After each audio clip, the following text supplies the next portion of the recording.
We are now up to Egyptian Cosmological Linguistics 2, section Geometric Order. This is a little difficult to summarize in a video, but in short, Aphrodisias has reported in his Metaphysica that male numbers are odd, meaning that 3 or letter G is male. Female numbers are even, meaning that 4 or letter B, the woman is, or her 4 birth supports are female, and that number 5 is marriage. So that, which explains why when you start having, which explains why letter B and letter G are on the 5 side of the triangle, which means they're in the premarital state, or something along these lines. Here we see the god Min, likewise on the 5 side of the triangle. Another god Min on the 5 side of the triangle with an E erection, or on the E side of the triangle. Again, this is not a coincidence that erection happens to be on the E side of the triangle. In other words, the word erection comes from E, letter E being the 5th letter of the alphabet. Here we see heaven, or Bet or Nut, hovering over the earth god Jeb, whose erection is shown here as the 3 side of the triangle, 90-degree angle. Now here we have Plutarch citing Plato, who says that in the 3, 4, 5 triangle, the upright, that is the erection, corresponds to the male, the 4 side corresponds to the female, and the 5 side corresponds to the child of both. So the children are born on the 5 side. This is where we get the word epagomental children and epagomental days, the root of which is diamones in Greek, which are isonyms, diamones and epagomental, which is where we get the word days from. So geometrically, the male plus the female make the marriage, and the alphabet letters are born from here. But if we subtract the first 3 letters, we get delta through Sampi, which gives us the 25 letters, which Plutarch says makes the number of letters of the Egyptian alphabet, which Young, to repeat, dismissed as fictional. So this comes from farm surveying, where the Egyptians used a rope with 12 knots in it to make 3, 4, 5 triangles to measure farmland before crops could be grown, so that the kings could tax the amount of land that each farmer grew crops on, which paid the empire of Egypt, which gave us these grids, which is where the grid sign N24 comes from.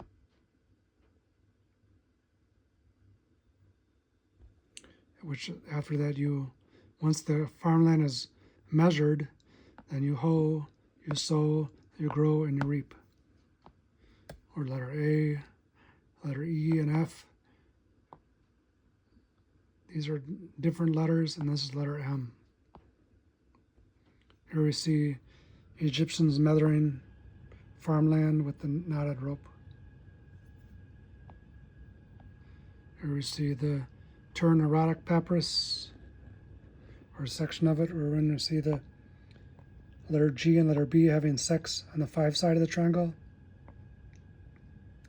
And then at the 5th sexual position, we see heaven hovering over letter G, previously separated by air or atmosphere, but allowed to have sex according to the curse of Ra, to make the 5 apocamental children. Here we see different sexual positions. This is certainly something we haven't seen in a while. Humping on a chariot.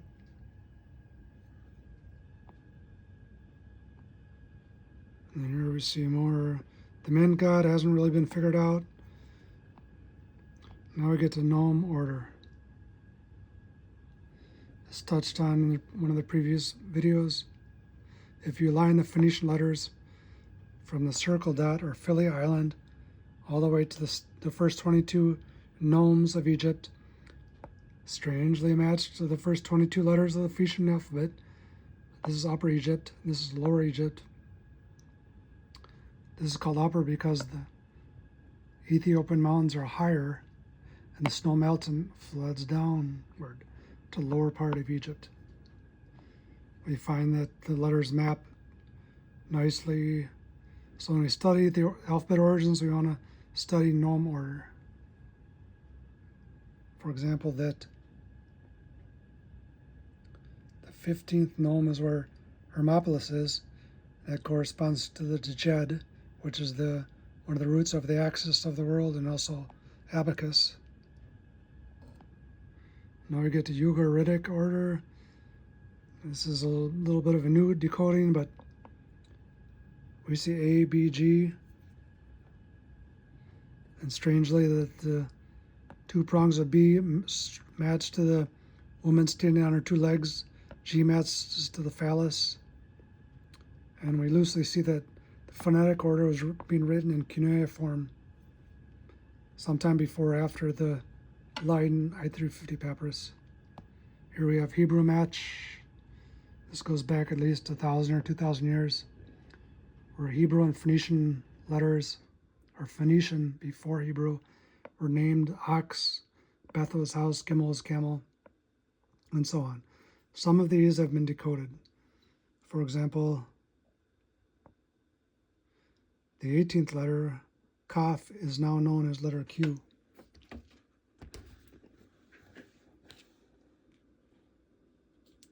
The baboon with his tail when his leg became letter Q, Kappa. Resh means head, not because it's a human head, because it's the head of a ram about to headbutt another ram.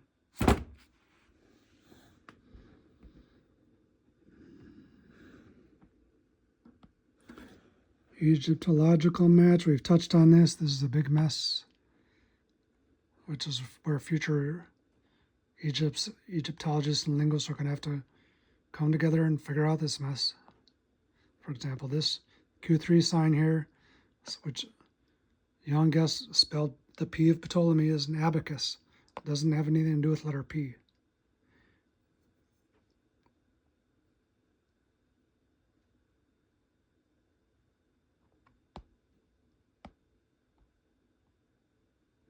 Here's just a short synopsis of the ABC cosmos.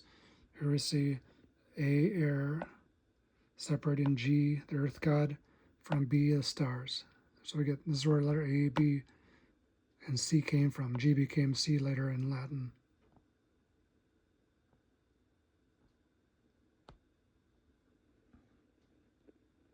To summarize, we have 3 quotes.